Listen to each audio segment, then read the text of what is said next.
ભરૂચની ઐતિહાસિક જામા મસ્જિદના ભોયરામાંથી પ્રાચીન મૂર્તિઓ મળી આવ્યાના દાવા અને તે સંબંધિત વિડીયો ફોટા સોશિયલ મીડિયામાં વાયરલ થયા બાદ સમગ્ર જિલ્લામાં ચર્ચા અને વિવાદનો માહોલ સર્જાયો છે।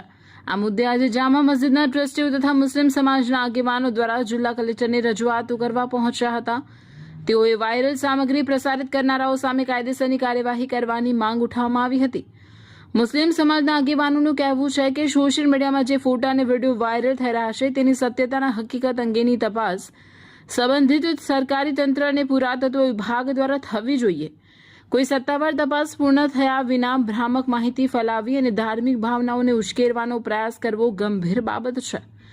જામા મસ્જિદ ટ્રસ્ટ દ્વારા સ્પષ્ટપણે જણાવાયું છે કે ભવિષ્યમાં પણ આ સ્થળ જામા મસ્જિદ તરીકે જ અસ્તિત્વમાં રહેશે અને મસ્જિદની કાનૂની તથા ધાર્મિક સ્થિતિ અંગે કોઈ શંકાને સ્થાન નથી। ટ્રસ્ટના પ્રતિનિધિઓએ જણાવ્યું હતું કે કેટલાક તત્વો સોશિયલ મીડિયાના માધ્યમથી અફવાઓ ફેલાવી સમાજમાં અશાંતિ અને ભયનું વાતાવરણ ઊભું કરવાનો પ્રયાસ કરી રહ્યા છે। ટ્રસ્ટીઓએ જિલ્લા કલેક્ટરને રજૂઆતમાં માંગ કરી હતી કે વાયરલ થયેલા ફોટો અને વિડીયો અંગે ઊંડાણપૂર્વક તપાસ કરવામાં આવે તેમજ કોઈપણ પ્રકારની ખોટી માહિતી ફેલાવી કોમી સૌહાર્દને નુકસાન પહોંચાડવાનો પ્રયાસ કરનારાઓ સામે કડક કાયદેસરની કાર્યવાહી કરવામાં આવે।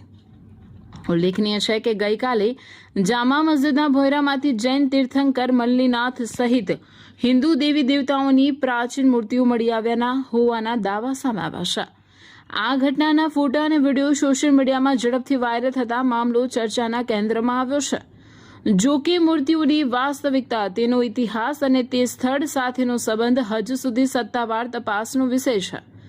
આ સમગ્ર મામલે હવે જિલ્લા વહીવટીતંત્ર, પુરાતત્વ વિભાગ અને કાયદો વ્યવસ્થા જાળવનારી એજન્સીઓની કાર્યવાહી પર સૌની નજર મંડાઈ છે। બીજી તરફ વિવિધ સમાજોના આગેવાનો પણ શાંતિ અને સૌહાર્દ જાળવવાની અપીલ કરી રહ્યા છે, જેથી કોઈ પણ પ્રકારની અફવા કે ગેરસમજના કારણે કાયદો વ્યવસ્થાની સ્થિતિ ન બગડે। આજ રોજ તારીખ 11/6/2026 અને ગુરુવારના રોજ ભરૂચ ઐતિહાસિક જામા મસ્જિદના તમામ ટ્રસ્ટીઓ, અલગ અલગ સંસ્થાઓમાંથી આવેલા જમિયત ઉલમાએ હિન્દ છે, ઇકરા છે, તમામ તંજીમો અહીંયા મોજૂદ છે। મૌલાના અમારા કુરેશી પ્રેસિડેન્ટ સાહેબ બી મોજૂદ છે અને આજે અમે કલેક્ટર સાહેબને એક અપીલને માંગ કરવા આવેલા છે કે અમારો જે જામા મસ્જિદનો દરવાજો અનલીગલી રીતે બંધ કરેલો છે, કોઈ પણ જાતની નોટિસ કે પુરાવા વગર બંધ કરેલો છે, એને તાત્કાલિક ખોલવામાં આવે।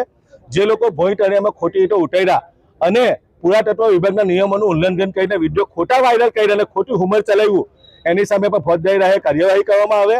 અને જે નાગરાજ બાબા જે છે મહારાષ્ટ્રથી આવી અને ભરૂચ શહેરની શાંતિ દોરવાનો જે પ્રયત્ન કરે છે, આ શહેર શાંતિપ્રિય શહેર છે, ભાઈચારો એકતાનું શહેર છે। એને જે 15 તારીખે 5 થી 6 હજાર લોકો ભેગા કરવાનું જે આહવાન કરેલું છે, એની સામે પણ કાયદેસરની કાર્યવાહી કરવા માટે અમે આજે જુમ્મા મસ્જિદના તમામ ટ્રસ્ટીઓ અને આગેવાનો આવી અને કલેક્ટર સાહેબને માંગ કરી કે આ તમામની FIR દાખલ કરવામાં આવે અને જે કોઈ લોકો શહેરની શાંતિ દોરે એમની સામે કાયદેસરની કાર્યવાહી કરીને મુસ્લિમ સમાજ ન્યાય અને જસ્ટિસ મળે, એના માટે આવેલા છે।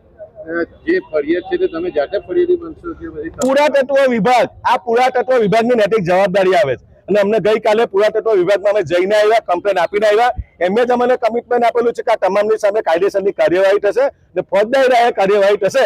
અને હું તમામ સમાજના લોકોને પણ અપીલ કરું, આ જામા મસ્જિદ છે, રહેશે ને તા કયામત સુધી અલ્લાહનું ઘર જશે ને મસ્જિદ રહેશે, એવી મુસ્લિમ સમાજ આજે ખાતરી આપે છે।